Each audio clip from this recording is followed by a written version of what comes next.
खुलुमबाय रायजोफोर नोंथांमोननि गेजेराव मोनसे गोदान भिडिअ लाना फैलायबाय स' दिनै नायलांलायदो दिनै जोङो जन्था सेस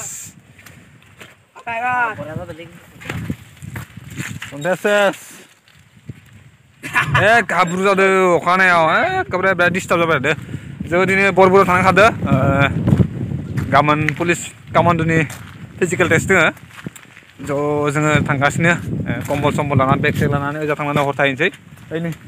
बडिगार्ड खानाय दङ बडिगार्ड खानायखौ दोनना फाइन होदो ओमफ्राय आरो नै मेन केन्डिडेटआ देरहायोना देरहाया नायनि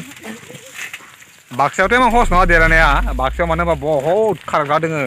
आसामावथ' बाक्सायावनो बांसिन काटअफ मालाबो ओरैबायदि डेन्जार फैयो बाप एमान खहस नङा बाक्सायाव साख्रि मोननाया कामान्ड'नि साख्रि मोननाय फिजिकेल डिफेन्सनि साख्रि मोननाया मा खहस नङा बाक्सायाव स' होमबाबो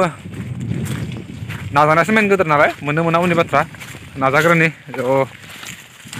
आंनि वाइफआ खारगोन आरो कामान्ड'खौ थ' जा बहुद दै जादों खारनो हादोंनाखै मानसिफ्रा आरो 100 मिटाराव बहुद फेल जादों मानसिफ्रा खारनायावथ' एक्सेलेन्ट मारियो ओमफ्राय 100 मिटारावनो सब फेल जागासिनो जों गाइस जोंनाथ' बाइक साइक गैया नालाय बाइक थानायबा जोङो नै टाउनपुरथिं बारस'नानै मोनहैगौमोन दसेनो बारा गोबाव लायामोन ओमफ्राय जों दा बास गारि थांमारदों आरो ओमफ्राय गरायसर जाना सारियालि जागोन सारियालि जानानै बरमानिफ्राय मुसलपुरसिम होलांसै आरो उपाय गैया थांनांसिगोन सानो खारनो एक्साइटेड गोनाङाबो थांथारनो लुगैबाय आरो थांनांसिगोन आरो क्या बोला आबि थांसै नायलांबाय नोंथांमोना देखायलांबाय थानोसै जोङो मारै जायो खारनाया बेखौथ' मिथिला थ' नाजाहैनोसै ना नाजागोन ना मोजां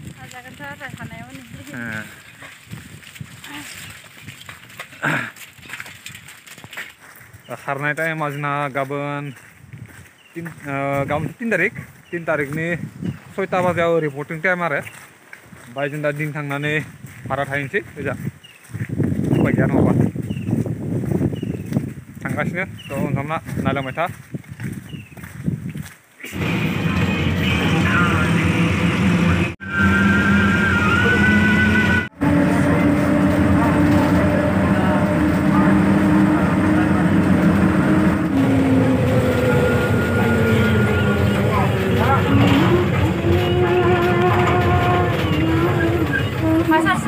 फाइनालि गाइस जों दा सारियालि मोनफैबाय ओमफ्राय दा बरमा थांनाय गारि नेगासिनो थांबाय थानि गारि नेगासिनो गारि फैयाखै बास गारि फैयाखै गारि नेगासिनो जों दा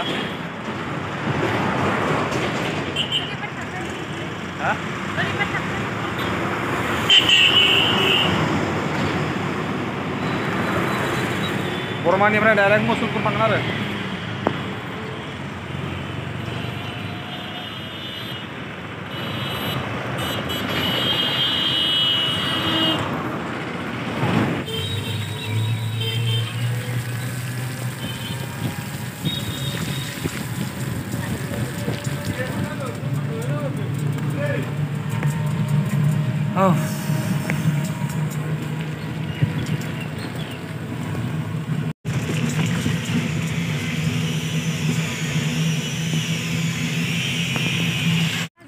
अमाया नै जि साइसथार अमाया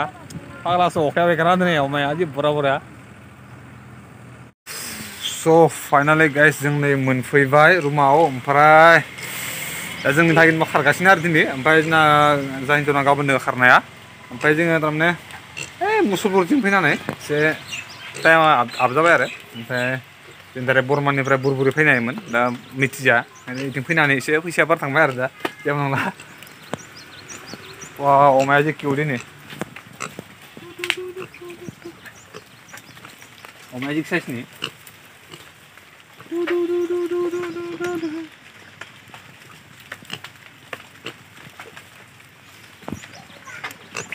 मोनफैबाय दसे रेस्ट लानोसै स' नायलांबाय थाबानो जाबाय अमाखौ ओरैबायदि मोजां मोजां अमाखौ हेगारना होयो लामायाव जि मोजां मोजां ओइ अमाया जि मोजां मोजां फाग्लासो अमाखौ जि बुरा बुरा हेगारना होयो फाइनालि गाइस जोङो डकुमेन्टसखौ अलरेडि जेर खालामना लाजोब्बाय ओमफ्राय दा खारनो जाहोना फैनाय आरो गेट मोखाङाव थांना फैनोसै स' गाबोननि थाखाय रेडि जाबाय खारनो थाखाय डकुमेन्टसफोरखौ रेडि खालामना लाबाय आरो जोङो दा ओमफ्राय दा जों हटेलाव थादों हटेलाव थानानै दा इयावनो ओंखाम संबाय इयावनो जानानै इयावनो खालामजोबनोसै स' नायना फैनो ससे स' फाइनालि गाइस खारनो थाखाय गासिबो लारिं जाबाय स' बेनो आंनि हिन्जावा नै गसंना दङ ओमफ्राय दा ओरैबायदि अखा हादों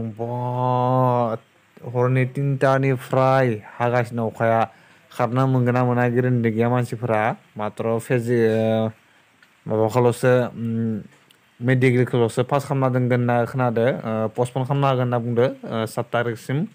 दा गेरेन्टिया खारना मोनगोन ना मागोन स' मा जायो फाइनालि गाइस रानिंआ जामारदिया